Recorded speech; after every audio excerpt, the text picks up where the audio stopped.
Okay दोस्तों, आज देखते हैं कैसे सीखा है। 10 नंबर जो सेट था, 10 का शेष क्वेश्चन है। सेट नंबर 10 है। आज इसका जो बाकी हुई क्वेश्चन है उसका इम्पोर्टेंट क्वेश्चन है। आप इसको देखिए, साधारण तरीका आजमाया जा रहा है और उस तरीका से आपका क्वेश्चन सोल्यूशन कर रहेगा कि और ये संख्या जो है औसत वाली, ये संख्या आपके पास ये वाली क्वेश्चन एक रहता ही रहता है। हर सेट को पलट कर जाइए, देखिएगा किसी का भी सेट हो, यूटेरिया हो, प्लेटफॉर्म हो, स्पार्क हो, सब सेट में आपका ये क्वेश्चन मिलता है। देखिए क्वेश्चन आसान है, आसान तरीका लगाते हैं। 21 संख्याओं का औसत 24 है। पहली 11 संख्याओं का औसत 20 है। अगली 8 संख्याओं का औसत 18 है। तो शेष संख्या का औसत क्या होगा? तो 21 संख्याओं का औसत कितना है? 24 है। तो इसका कुल संख्या निकालो। कुल संख्या क्या हो जाएगा? 21 गुने 24। सिंपल से आप 21 को 24 से मल्टीपल कराइए। 4 4 दूना 8, 2 2 दूना 4, 4 5 दूना 8 10, 4 1 5, यानी 504 कह रहेगा कि जिसमें 11 संख्याओं का औसत 20 है। तो 11 संख्याओं का औसत कितना है मेरे दोस्त? ये 20 है। तो इसका कुल संख्या कितना हो जाएगा? 20 गुने 11, 11 दूना 22, 220 हो जाएगा। और कह रहेगा कि अगली 8 संख्या का औसत आपका दिया है 18। तो इसका कुल निकाल लो इससे गुना करके। तो 18 गुने 8, 18 8 44 है, 144। अब बोल रहा है कि ये आपका टोटल संख्या का है, तो ये दोनों संख्या के जोड़ लेंगे। अगली संख्या ज्ञात करने को कह रहा है, तो शेष संख्या निकालिएगा। शेष संख्या बराबर हो जाएगा 504 माइनस, इसको जोड़ लेते हैं, 220 प्लस 144 बराबर होगा 504 माइनस 4 4 6 2 बराबर ही हो जाएगा कितना? 4 0 0, 10 में से 6 गया 4, यहाँ 4 में से 3 गया 140। आइए आपका आंसर औसत इसका 140 हो जाएगा। आगे नेक्स्ट क्वेश्चन को देखते हैं मेरा भाई। कह रहा है कि राम की आय 300 रुपया है और उसकी बचत 100 रुपया है। यदि आय में 50% की वृद्धि होती है और व्यय में 75% की वृद्धि होती है, तो राम की बचत में कितने परसेंट की वृद्धि होती है? तो राम के बचत में कितने प्रतिशत की वृद्धि होती है? पहले इसकी आय, राम की आय कितना है? राम की आय आप देखिए यहाँ 300 रुपया है, उसकी 300 रुपया है, उसकी बचत 100 रुपया है। तो बचत 100 रुपया, बचत निकालते हैं 100 रुपया है। तो खर्च कितना हो जाएगा? व्यय कितना हो जाएगा? व्यय आपका हो जाएगा 3 में से 100 घटा दो 200 रुपया हो जाएगा, इसको माइनस करने के बाद बचत 200 रुपया। अब करें आय में 50% की वृद्धि पर आय, इसमें वृद्धि हुआ तो वृद्धि पर आय कितना हो गया? आय आपका 300 का 50% की वृद्धि निकाल लो, 150 बटा 100, 2 0 से 2 0 काट दो, 15 45, 450 रुपया हो गया। यदि अब आय इसका 450 रुपया हो गया, अब व्यय में 75% का वृद्धि, तो ये व्यय है, इसमें 75% की वृद्धि, ये वृद्धि हो रहा है 75% के, तो हो जाएगा 200 का 75%, 175 बटा 100। आप ये 2 0 से 2 0 काट दीजिए। अब आपका आएगा 5 गुना 10, 4 गुना 14, 15 5 2 1 3, 350 रुपये हो गया। यानी वृद्धि हो गया, व्यय में वृद्धि इसका 350 रुपया हो गया। आय में वृद्धि इतना हो गया, आय इतना, व्यय इतना। तो बचत में वृद्धि क्या होगा? तो बचत निकालते हैं वृद्धि। तो सबसे पहले कितना हो जाएगा? 100 हो जाएगा, बचत 100। तो 100 बटा में 450 और गुणे 100। अब क्या करेंगे? इसको काट देंगे 0 से 0। इसमें बचत कितना? 100 रुपया होगा। तो आपका ये काटने 1000 काट दो, इससे 9 5 45 काट दो, 20 5 100, यानी 200 बटा 9 8% हो जाएगा बचत। यानी अब कह रहा है क्या कि राम की बचत में वृद्धि कितना है, तो बचत कितना, बचत तो 100 रुपया है, आइए क्या है खर्च हो गया, तो आय में वृद्धि इतना हो गया, व्यय इतना हो गया, तो अब बचत इसके कितना हो गया 100।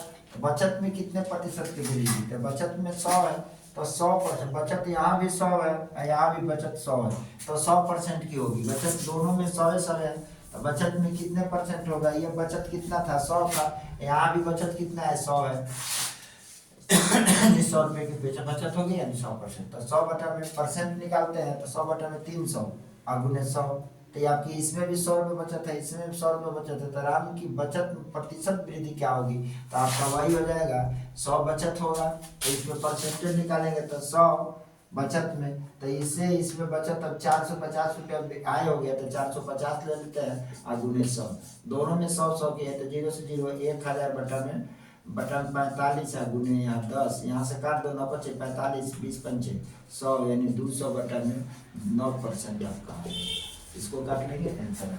आगे देखते हैं 3 सिक्के को एक साथ उछाले जाते हैं, 2 बार चित्त और 1 बार पट आने की प्रवृत्ति क्या होगी।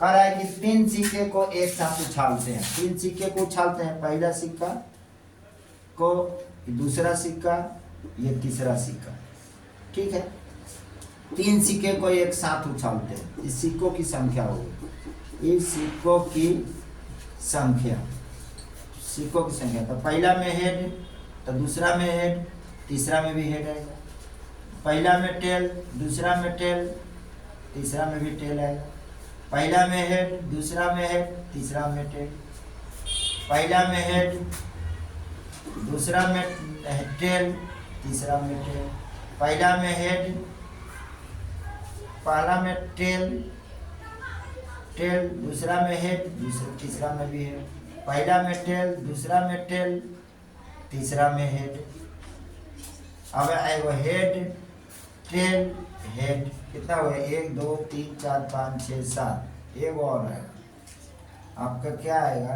टेल टेल हेड हेड, दोनों में हेड हेड आएगा और नीचे एक और टेल आएगा।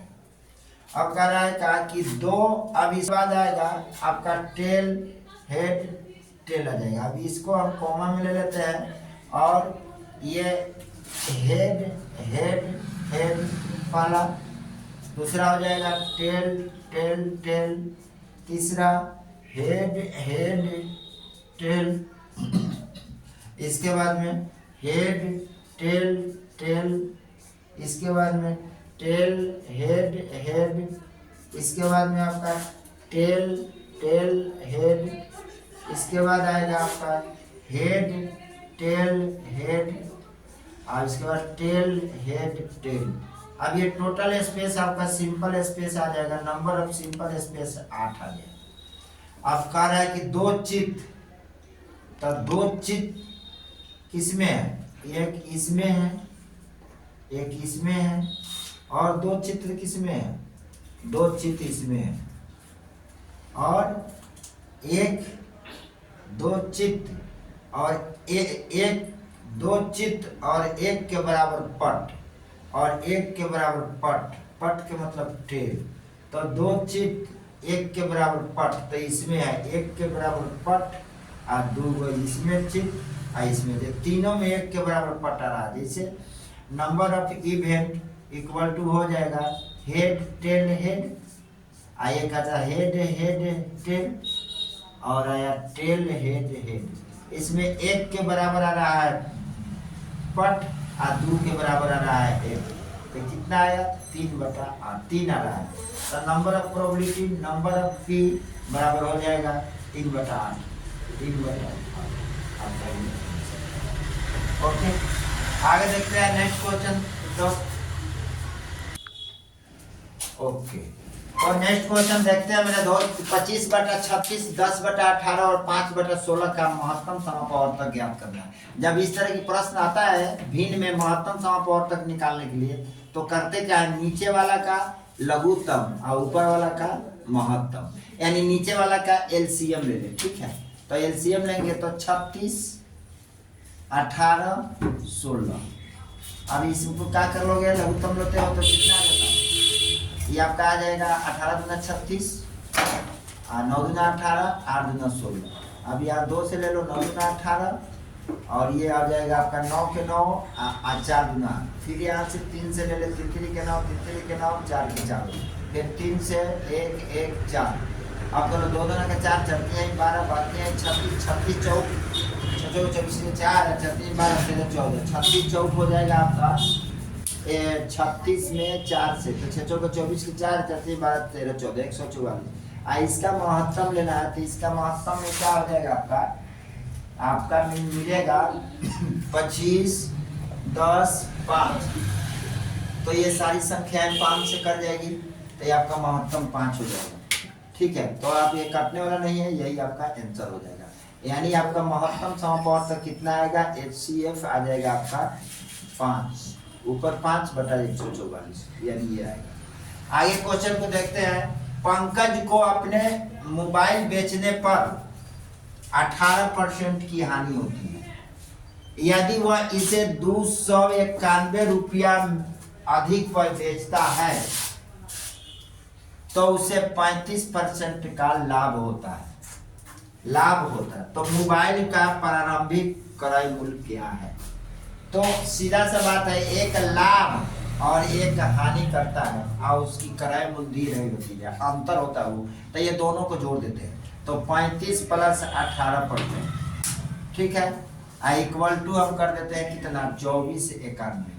अब ये 8 5 13 के 3 3 1 4 5, 53% इक्वल टू 2491।